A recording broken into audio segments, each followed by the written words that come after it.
We're live. How's it, guys? How you doing? Hey, Dave, good on you, man. Good, man. I'm just I trying was to see if we're on Facebook yet, but we should be live. cool. I was just asking my lovely wife if she could please make me a lovely cup of coffee or a tea. Will do. Yeah. So, I mean, Dave, it sounds like you've had quite a rough weekend. Yeah, just some personal family stuff, just business, and I think, yeah, we need to shift over to like 4-day weekends or something. I'm just, Oh, I'm just, no, it'd be good, eh? Oh, and good old Mondays comes, and then you got to catch up on all the queries from the weekend and stuff like that. But it's all good, and we've got an awesome week coming up, eh, Dave? We've got a lot. Well, awesome for our audience, not so much for the back end because it's like 4 events happening. But they're awesome events, from Airbnb to premier events to live judging. For the first time this year, we will be doing live judging for Investor of the Year and the workshop on Saturday. But we'll talk about that later. Dave, I had quite a cool weekend, eh? good. We have the rugby on, so you had the best Yeah. weekend. So always happy when we win the rugby. But on Saturday, I was also in Pretoria with some of my mentorship students. So we went around. I went to Arcadia and I went somewhere else, and then Linwood. And geez, the first block of flats, Dave, there was this old building, like 70 flats. This thing hadn't been upgraded since, and no joke, since 1984 when they bought the property. Like literally no modernization, all the original furniture. We want like 23 million or something for it. So I was just like, yeah, unless we get this for like 12 or something, ain't gonna work. And then we went, I don't know if you ever remember Liesel Brits. She came to the first Investor of the Year 2018. And she works for Mid-City. And she took us around a few of the blocks of flats, and we went to an old age home, which is quite interesting. And the old age home can easily work for student accommodation. And then we went to an awesome guest house. They were asking 10 bar a few years ago. And a long story short, it looks like we will get it for around 7.5 million. I've actually got some photos here of us closing it while we're waiting for people to join. And remember, when you do join, this is the 1:00 session with Dave and Andrew. You should be able to see my screen, Dave. I'm bringing it up now. That's Godfrey there. So that was us after the viewing. That's the property over there, and this photo here actually was Godfrey closing the deal. And I said to Godfrey, because we direct to the owner, let's get the owner to agree to use our own attorney, which is awesome, which he did get to do. And we're also going to be looking at, can we get the seller to finance 20% for us? But we're still working on that. That's myself and the students. And this was a guest house. Obviously, COVID didn't happen, but they're pretty much, okay, that's another viewing. But at this property here, I've got some more photographs coming up. I think there's like 30 beds or 32 beds. On average, they're private students getting a roughly, on average, 5,000 Rand a month, which is pretty high. But I mean, it's high-end stuff. If I go to, Dave, imagine being a student, right? And living in these rooms. They're spacious. You get your own balcony. There's a gym. There's a pool. And yeah, these students are just loving life at the moment, eh? Can you imagine that? I just see maintenance issues. I see a dirty pool with glass in it. That's all I see. I just because someone's gonna break a beer bottle in that pool, and I know it's gonna happen, and I know that someone's gonna have to deal with it. It's definitely going to happen in that pool. But you'll see this property is sound, and the tenants are very well educated. They're brought up very well. I met quite a few of them. I took a few videos, and this here is the old age home we went to go view. It's up for sale over 20 million.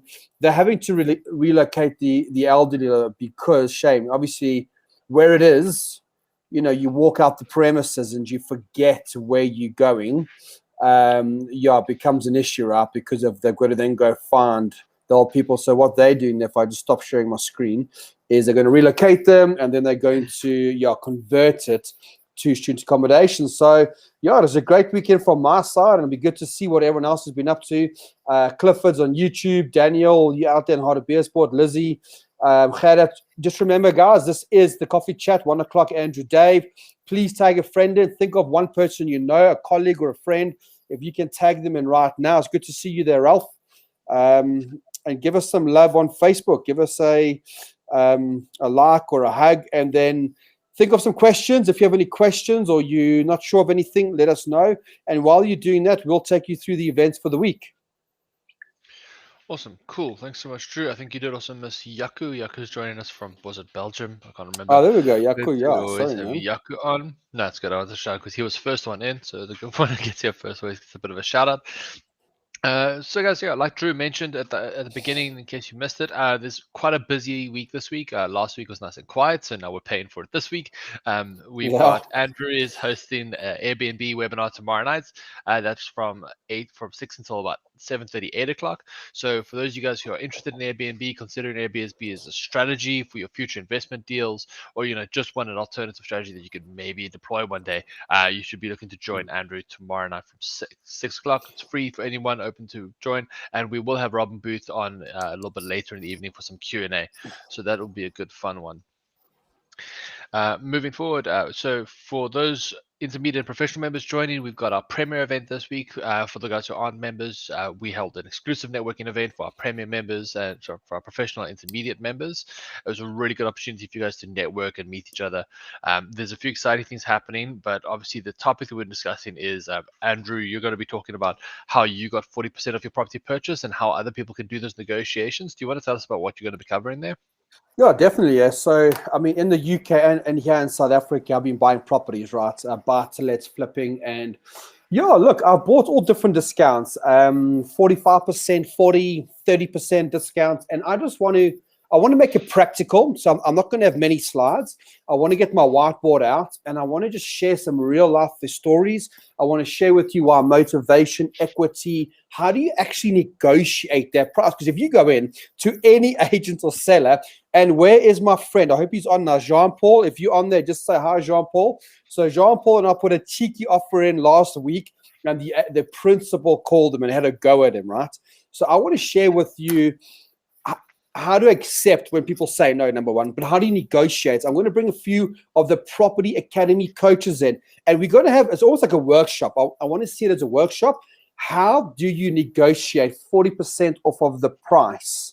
When should you walk away? So it's going to be very interactive. So if you are an intermediate or professional member, you will be invited. We do have a brand new platform, which is going to be a real awesome experience for all of you. So intermediate and professional members, book your ticket because Wednesday night's going to be amazing. Yeah, 100%. Maybe a little bit more on the new platform. So we've heard your frustrations. We've had our own frustrations.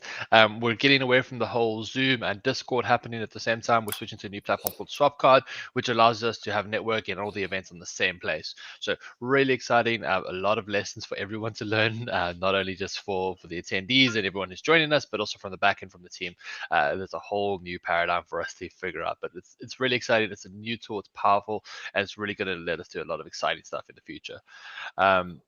Moving a little more forward, Thursday night, I'm going to be up in Joburg for the first time in a while. So Andrew and I will be doing Invest of the Year Award preliminary judging. They'll be hosted in person. We also do a bit of virtual as well for those of you guys who still need to do their pitches. But this is pretty much bringing Invest of the Year Award to the end. Prelims pretty much end after Thursday night. So entries are closing pretty soon. So you guys need, if you still want to enter Invest the Year, time is running out. A couple more days till the end of August to do that.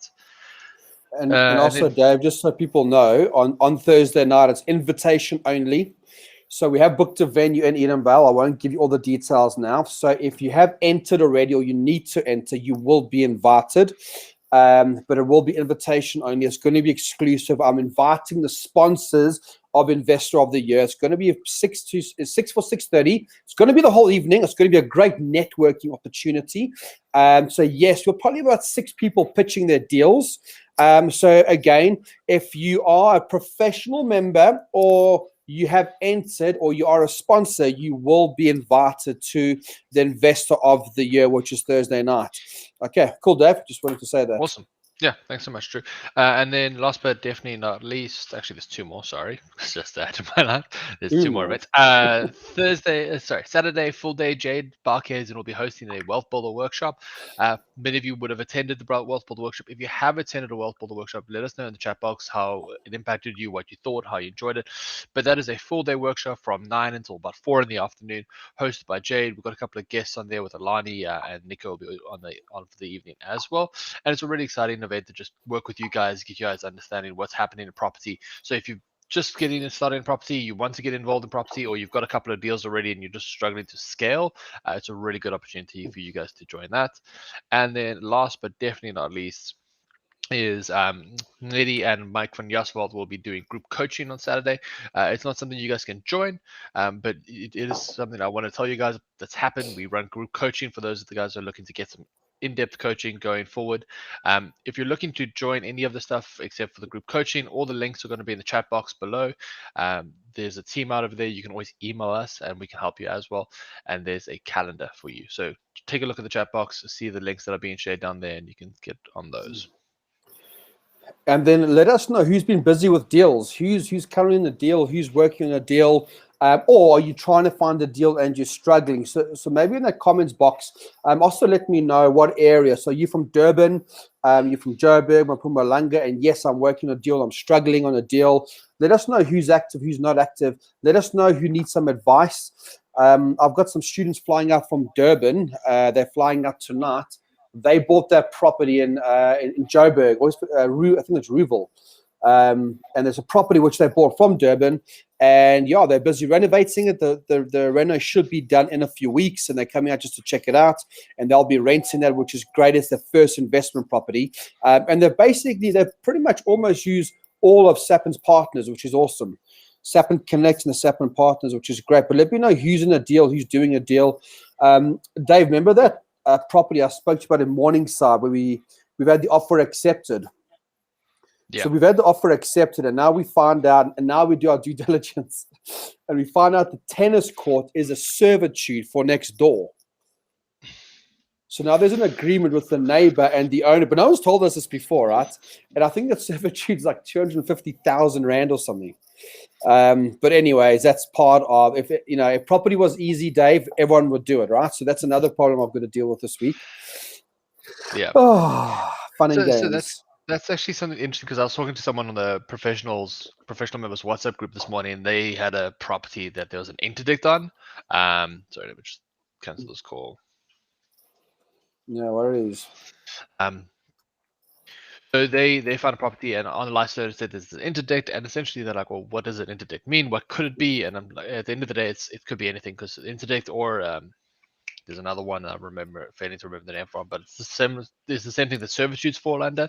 It could restrict anything, because obviously during that situation, what they're saying, you can't demolish the tennis court because it's a common use property. So exactly. Probably what happened is 40-50 years ago, the two property owners said, let's build a tennis court and share it. They registered the servitude and restricted from doing anything on that, because you obviously wanted to develop that tennis court.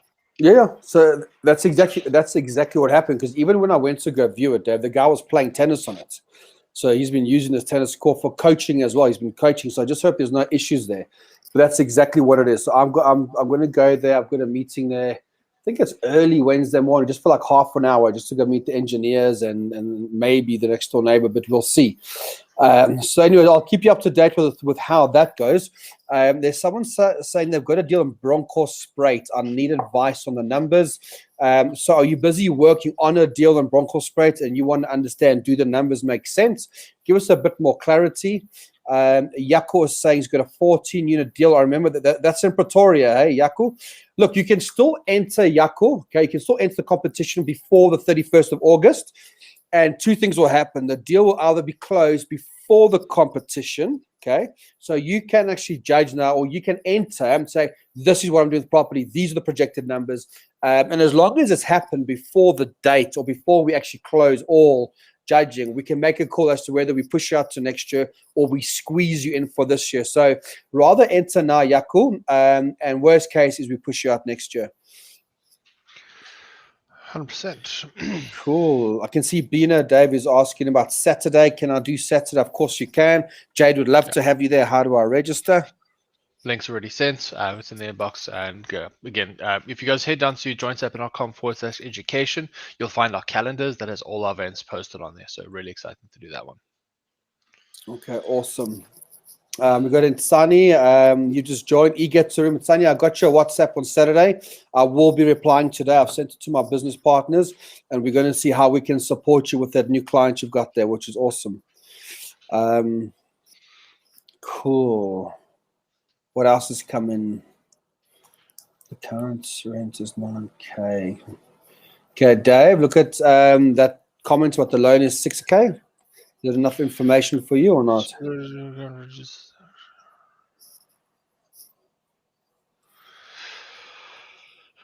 I need a value because that just tells me there's 3,000 rand cash flow, which yeah, it depends on the value of the property. I'm assuming if it's a in Bronco Spruit, it's not a super expensive deal, but understand, guys, it's all a matter of relativity. 3,000 rand net margin isn't fantastic. You've also probably got rates, taxes, electricity, maybe levies. Yeah. So yeah, there's a lot of cash flow numbers that you're missing out there. There's a lot of purchase numbers that you're missing out. Yeah. So I need to know how much money is going to be invested and how much it's going to cost. Exactly. What I'm going to do, I wonder if I can clean that. I might give the guy a little lesson just now on numbers. Clean my whiteboard and I'll go through it for him. Might just help. Yeah, questions are looking kind of slim. So if you want to, you can clean your whiteboard. I'll answer a few more of these other questions Okay, and cool. we can get into it. Busy on a buy-to-let deal. So Gugu is busy on a buy-to-let deal in Durban, unit owned. Moved. Unit owned by shared block, but apparently now can be converted into sectional units, also struggling with high ROI and cash flow. Google, so it's good for you to sort of go through that learning process. Figuring out, so let me just make sure Drew's off there. Figuring out the whole sectionalization process is really important as property investors. So go and spend some time learning that process. Figuring it out.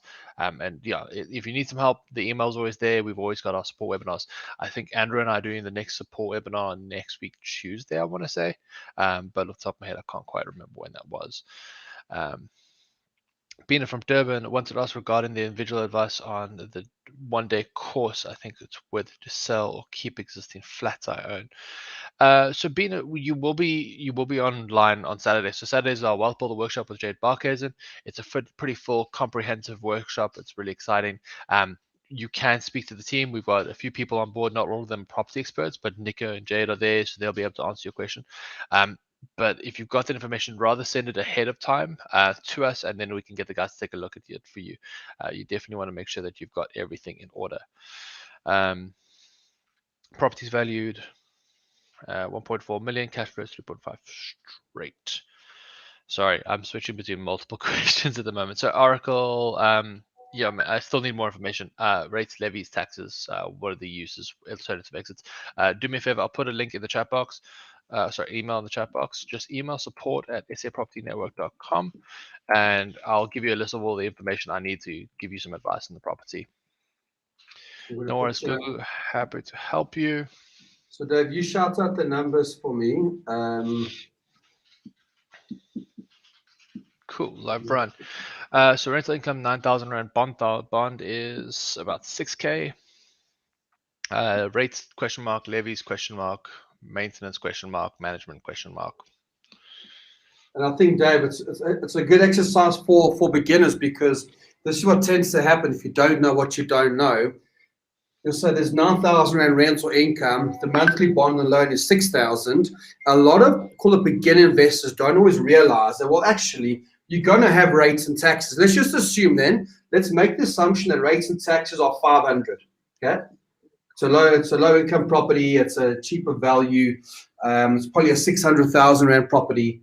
So let's just say 500 for rates and taxes, levies, probably not applicable. I'm assuming it's the freestanding house. The general maintenance of the property, Dave, what figure would you put on there? If it's a freestanding residential property, I like to lean towards the 8-10%. So I would, if you want to easy math, call it $900. And management, would you say the same? Yeah, you can probably get it cheaper than that, especially if you're looking at guys like preferential. But let's put 900 rand in, because there's going to be a few other costs up front, leases, tenant vetting, that sort of thing. So rather budget above and perform under. Cool. So run the numbers for me, Dave. What are we left with? So your rating taxes are 600. Okay, I'll put 600. And you're assuming it's a freestanding house? Yeah, no levies, plus 1,800. So your total expenses is 8,400. So your cash flow is about 600 before tax. Okay. So is this a good or bad deal, everyone? Who would do this deal? Buying a property, you got 9,000 coming in, you're paying your expenses, and you're left with plus minus 600 pre-tax. The next question, Dave, this guy should be asking is, how much capital does he need to do the deal? There'll be transfer attorney fees, bond attorney fees. Remember, there's no transfer duty because it's below $1 million.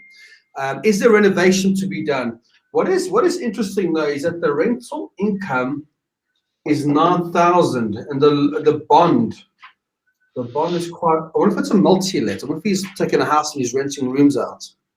Yeah, so the numbers aren't stacking up to me either, Drew, because if the property's value is 1.4 million rand, so your bond is 6,000, so it doesn't look like it's a big bond. Why couldn't be bond unless he's putting a deposit down? Could be a big deposit, but then you got to worry about your return on investment. Your gross yield's at 7.7%. So gross yield is your annual rental income annual rental income divided by your property value, gives you a rough idea on how the deal will perform. So gross yield of about 7% is not fantastic in my opinion. Those are Cape Town numbers. What's in management details self? And Go I for it, Drew. think, Dave, just to give a benchmark, for myself here in Joburg, if I'm buying a buy-to-let, it's even a multi-let, when it comes to the gross yield, you definitely want to be looking at 15% and above. And we're finding gross yields of 20%, even 25%. But I know that if someone brings me a deal that's got a 15% gross yield and above, the chances are it's going to have a good cash flow.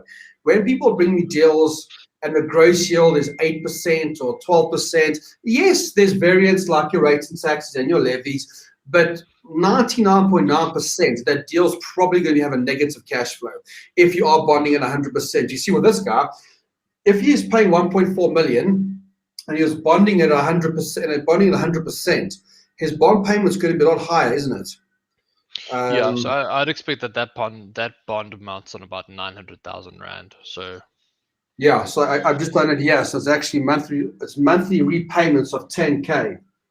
yeah. So already, before we go any further, if you had to bond that property at 100%, there's a negative cash flow already. Yeah, Interesting. and look, the counter argument that a lot of people will make is that so the loan is 750K, your property is valued at 1.4, so you're not saying what the purchase price is. So I'm going to assume your purchase price, you're saying value purchase price is the same thing.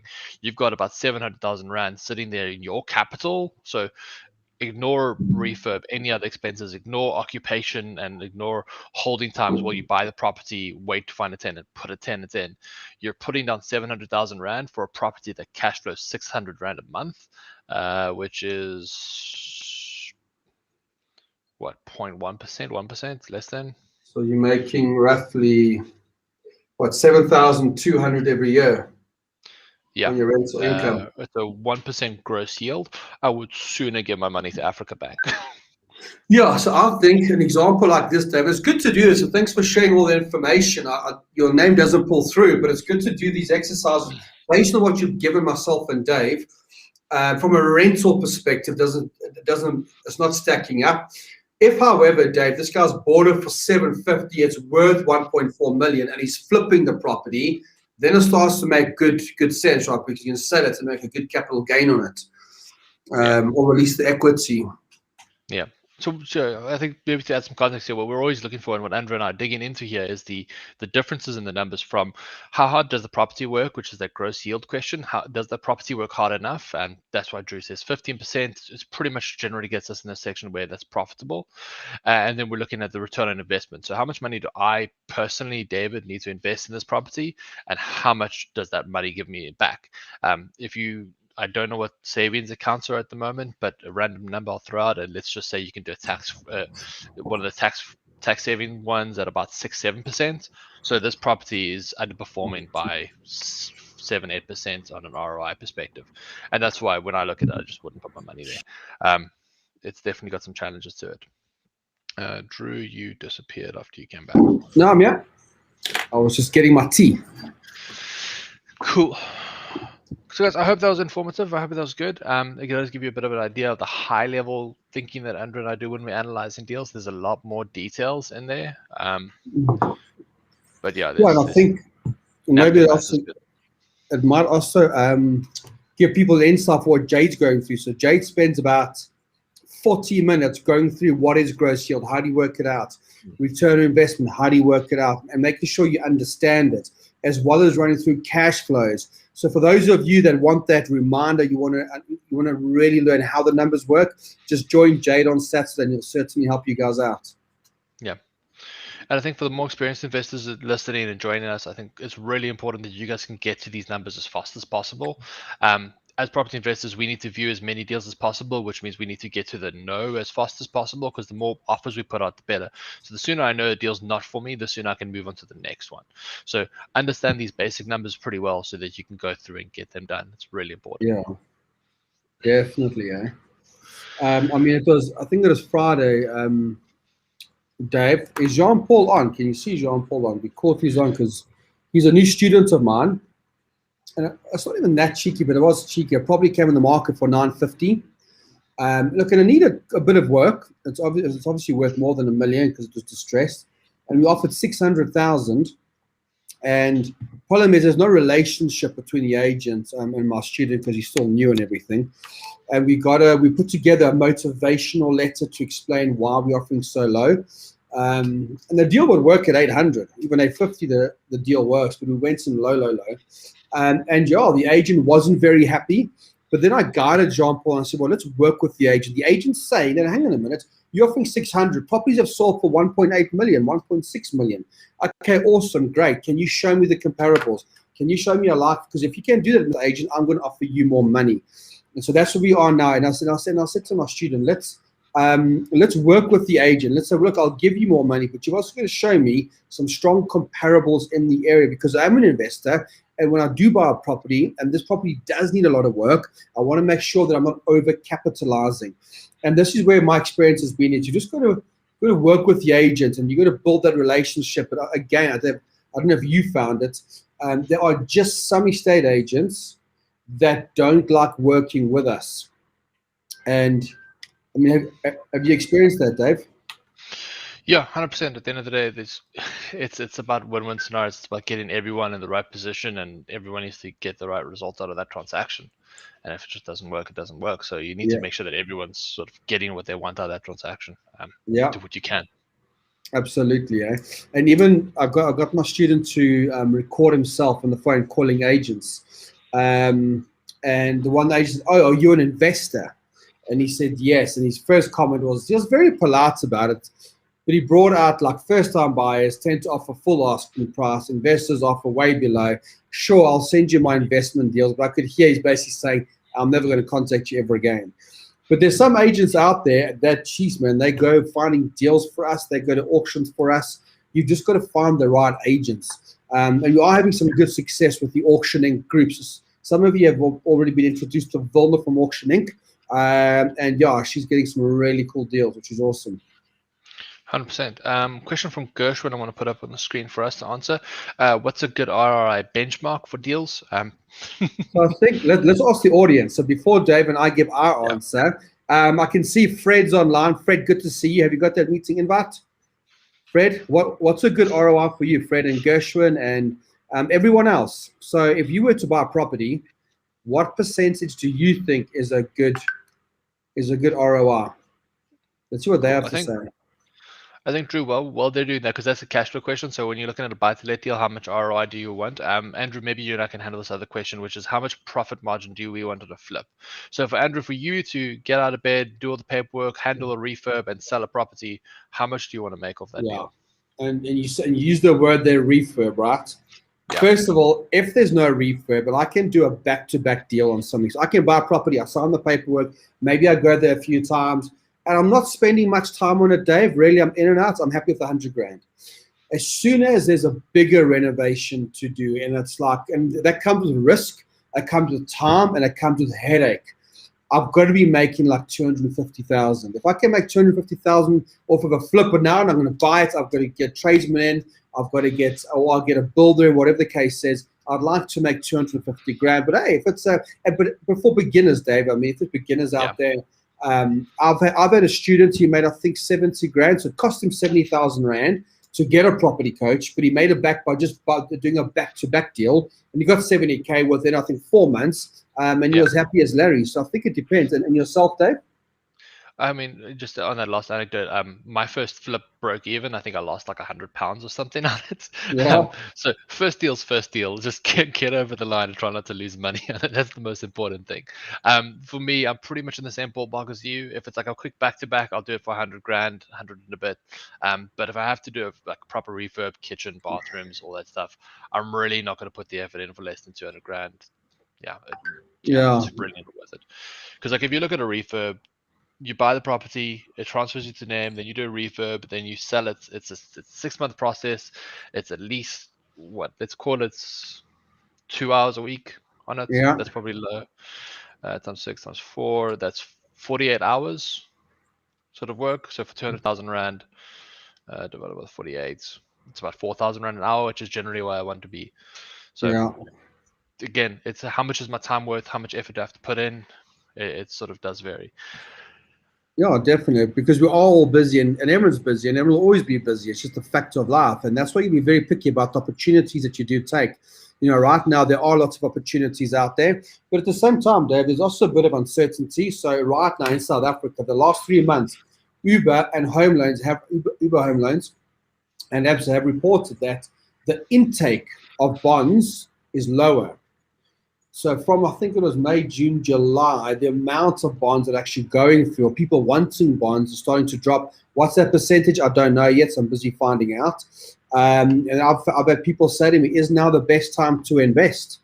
Maybe it is, maybe it isn't. I think it's opinionated, and I like to get everyone's opinion. Linda, what do you think, Linda? And Fred, and for the rest of you, Maxon, is now, looking at all the pros, the cons, looking at the rights, looking at the uncertainty. Should people be on the back foot? The back foot. Should people be on the fence, waiting to see what's going to happen in South Africa, or do you feel that you should just invest now? Let's just get everyone's opinion on that as well, eh? Cool. Well, those opinions are coming in, Drew. Let's look at those ROI percentages. So if we asked you what ROI do you benchmark for? What ROI do you want in your buy to let?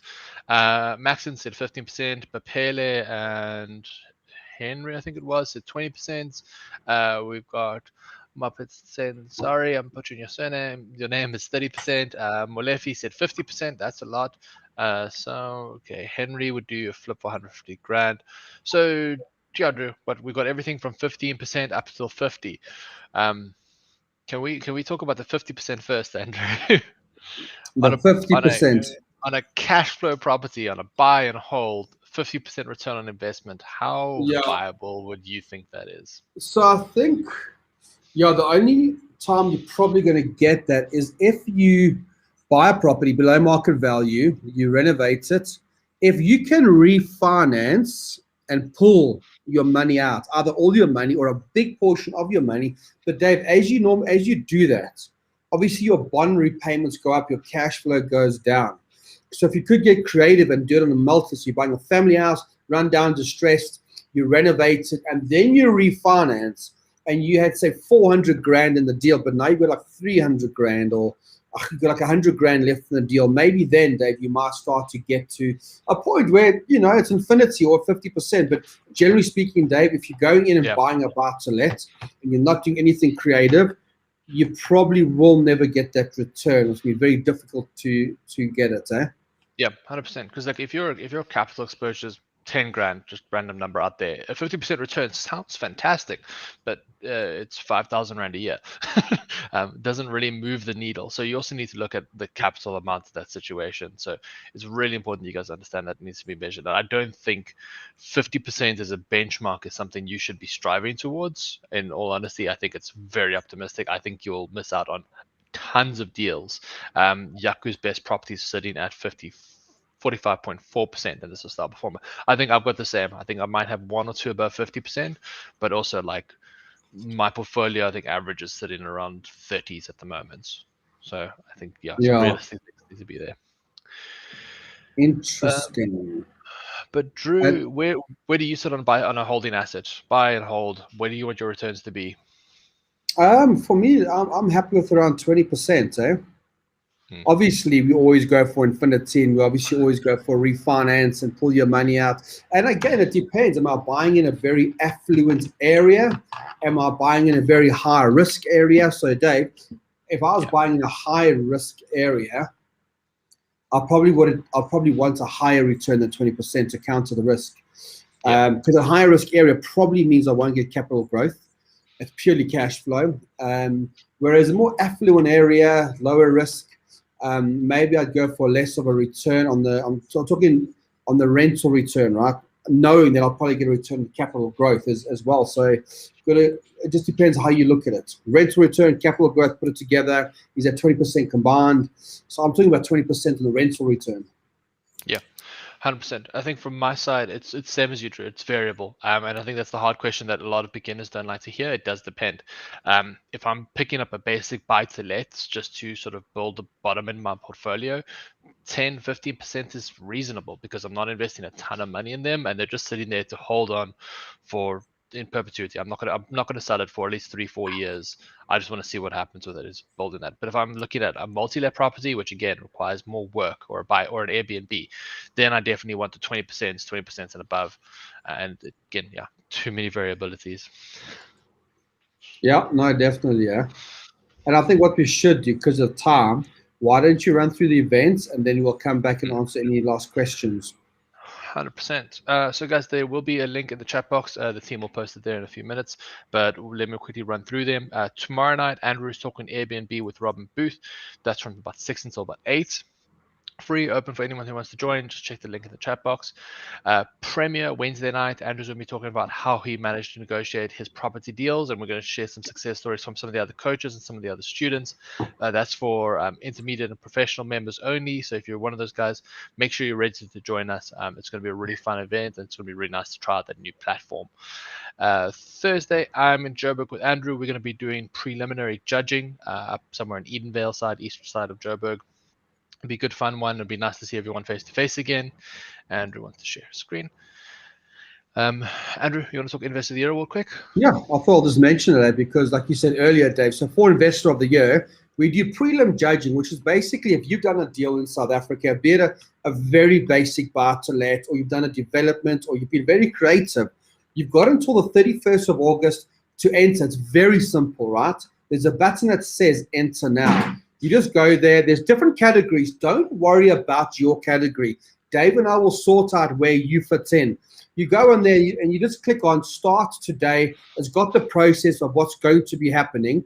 And what happens is if you do get past the prelim, and look, it's 15 minutes. We'll give you the template. So we actually give you a template presentation if you want one. And we guide you and we hold your hand through the first stage. So it's not intimidating. It's not scary. If anything, you're going to get some sound advice from Dave and myself. So what happens is if you yourself, or even if you're in a deal and it's not concluded, it's okay. You can still enter. Put all your information through. We'll look at the case. We'll then arrange for you to do some judging. We will jump on a call, another face-to-face live like Thursday evening, or it'll be done over Zoom. We'll then let you know if you've made it through to the next round, or if you're a deal like you, Jaco, out there in Belgium, and you got some flats in Pretoria. If we get to a certain date this year, and it's still not concluded, that's okay. We'll push you into the next year. But it may be, Jaco, that something happens and your deal is concluded, which means you can take part in this year. So don't get too caught up. Just if you've done a property deal, be it small or big, or you know someone, you can nominate someone. Get them to enter. This is for a bit of fun as well. So with Investor of the Year, and maybe just go have a look at the website, investoroftheyear.co.za. You'll see me all over the media, sharing the stories of the winners from 2019, creating lots of hype in South Africa. There's a bit of fun as well. So we will also be giving some awesome prizes away in terms of the winners of the different categories. Prizes like, let me just stop my share. There is a trip for 2 to Victoria Falls for 3 nights, all expenses paid. There'll be a few other trips of cash prizes, There'll be coaching prizes. So it's going to be a real awesome event that's happening on the 18th of November, but you've got one more week. Just go to the website and just enter. You don't want to be late. Okay, so Dave, I just wanted to mention that. Cool, 100%, guys. So yeah, thanks for that. Yeah, really exciting to do Invest of the Year award. Again, it's happening. It felt like it would never happen with COVID, so it's good to be back on it. And then last but definitely not least is the one day workshop. So Jade Barkers will be hosting a wealth builder workshop all day Saturday from about 9 until about 4 o'clock. It's going to be a really nice, long, exciting one. For those of you guys who don't know about it, it's about how do you get started in property investing? How do you take your portfolio to the next level? It's a really good opportunity for the beginners and for the guys with a bit of experience to get on there and learn from some coaches and just chat to the guys and get some advice about what they should be doing, where they should be focusing the energy on. And we will make sure we recap some basics. What is ROI? What is gross yield? Those sort of questions that we're answering here on this chat. We'll make sure that Jade goes a little more in depth in those on Saturday. So links in the chat box. Join sapman.com/education. You can see all our upcoming events, and it'll be really exciting to see you guys on some of those. And we're looking forward to Wednesday night for the Premier events. Yeah, it's going to be awesome, eh? It's going to be awesome, but a busy week of events. Cool. Couple of last questions that we can see how we do for time. Let's just see if you do a bite.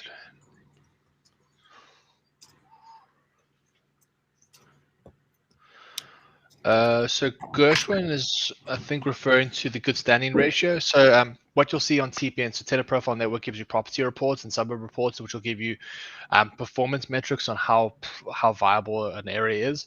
There's a lot of factors in, so that's just one thing. What they're generally talking about there is good standing ratios. How many tenants are paying on time? How many tenants are paying late, how many tenants are in bad standing, those sort of situations.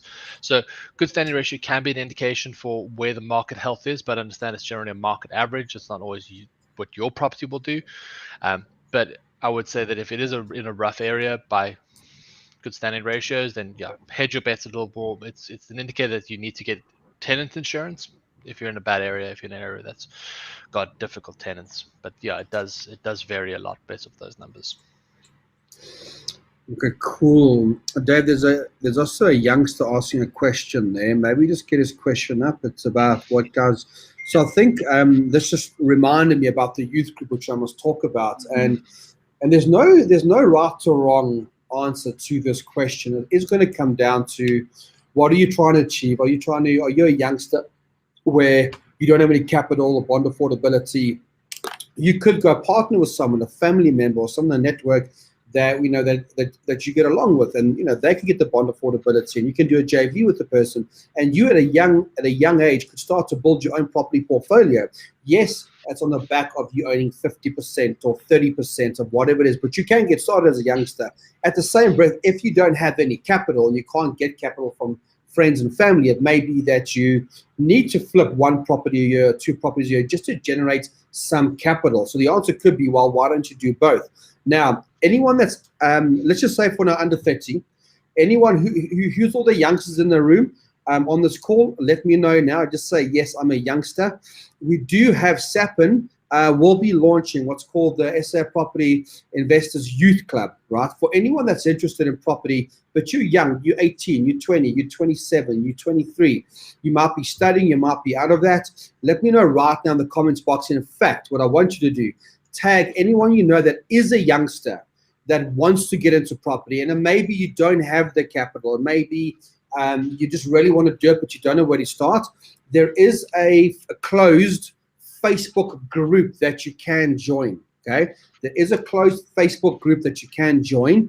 We will post that link.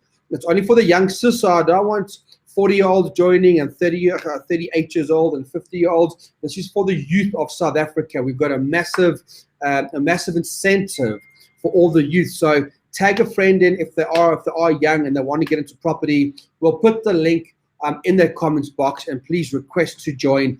And when you do join and we do accept you, we'll share with you what the vision of SAPN's Youth Club is all about. And if you have any contacts, student accommodation, you got students renting from you, or you know of universities or colleges, please let us know. Get in contact with SAPN and let us know what contacts you have, and help us build this awesome platform of the youth of South Africa. Okay, thank you all very much. 100%. I think my last sort of weigh in on that comment, I think, Drew, we can call it over there because we're running out of time. Andrew says it all the time, cash flow is king. I think as a young person, you're going to have some challenges. I started when I was fairly young, so I know those challenges too well. Cash flow is king. Do a rent to rent, do a house hack, something like that. Start building that annuity income, and that's what you need to be working on. Make sure that you got the right structures and you can see it as a income tax, but it's probably the best thing for you to do. It's that residual long-term income is what's going to build you a really healthy portfolio in the long term. And I think for 20-year-olds, rent to rent can be difficult, but house hacking is definitely one that you're doing. For those of you guys who don't know, house hacking is I'm going to go and buy or rent myself my first home, and let's say it's a 4-bed house. I only need one bed. I'm a single guy. I'm 20. So I can rent out the other 3 bedrooms. I can convert the lounge into another bedroom and a fourth bedroom, and I can have tenants that are sharing my property with me. They pay the bond. They pay it. I get a little extra cash flow every month, and I can start doing the next deal, and the next deal, and the next deal. That's how you get good momentum going into property investment. Exactly, 100%. There's a question now about the offer about when negotiating a deal. What agreement can you put in place? So that's a straightforward offer to purchase, Dave. That's the purpose. So you put the OTP in, you put it subject to, you need to do some research in the next 90 days, 30 days, subject to me getting a build into property. There's a whole list of different clauses that we can put into an OTP to buy you the time. And you can buy the deal I'm working on now. I bought myself 14 months because I've got to check the zoning, I've got to check the planning, I've got to make sure I can make pre-sales. The seller cannot sell the deal within those 14 months. But if you're buying a little bit, I mean, Dave, what are some of the clauses you might use? There's a property that you want to buy, but it needs a renovation. What would you do in that case? Definitely subject to viewing with contractors or project manager. And again, you've got to be specific with these clauses. So I'd put a date in, and I'd even maybe specify who that contractor is, because then going and subject to that viewing, or even subject to a acceptable quote from a builder after viewing held on X day, held by X dates. That'd be the most specific that you can be, and that would be really good. There's a few other ones. There's tons. For those of you guys who don't know, I'm going to put the team on the back end on their back heels real quick. We do have a course on the offer to purchase. So if the team can just really get that link in there real fast. The offer to purchase course is a really exciting course that we did with Bruno Samau and Leonora and the team over there, who are preferred conveyancing attorneys. And we sat down, we ran through what is in the OTP, how does it go in, how do you put clauses in, what do those clauses need to contain, and it's a really good opportunity for you guys to learn the basics of that document. As an investor, I'd say it's probably your most important document you need to learn, and then after that, maybe a lease agreement is the second most important thing you need to figure out. Exactly. Awesome. Okay, cool, Dave. I think that's it. I think it's been an awesome session, doing a little mini workshop and sharing some photos. Hope you all enjoyed the coffee chat today. 100%. It was a good one. And then, yeah, we'll see most of you guys on Wednesday for the Premier event. Otherwise, we're back here, same time, same place, every Monday, 1 o'clock. Andrew and I do these coffee chats. I think we've got a few guests planned for next week. I'm not going to announce them until I know for a fact that they're going to join us. But we should have a few new guests on next week talking about home loans. So if you guys are looking to do your first property purchase, struggling with finance, make sure you join us next week, Monday, here on Facebook or on YouTube. Awesome. Thanks, Dave. And thank you all. Have a great week. And we'll see you at the events this week and then again on Monday next week. See you all soon. Awesome, cool. And guys, just last reminder, check the links in the chat box. Everything that we've spoken about is down there. Thank you so much. Have a good day, everyone.